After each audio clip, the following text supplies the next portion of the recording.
qolib ota bilan qolgandan ko'ra otadan yetim qolib ona bilan qolganlar ko'proq daraja topgan. Yana qaytaraman.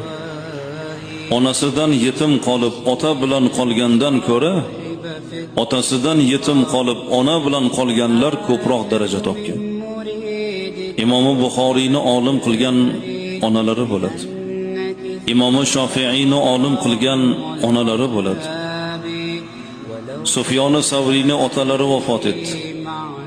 Onalari yashab turgan hovlini sotib, bir uyning pulini xarj qilib, shahar turli shaharlardagi ulamolardan farzandini dars olish uchun darbadarlikda hayot kechirib, bir uyning pulini sarf etib, farzandini dunyoni olimiga aylantirdi. Imom Avzoiyni otalari vafot etdi. Onalari aytdilarki, o'g'lim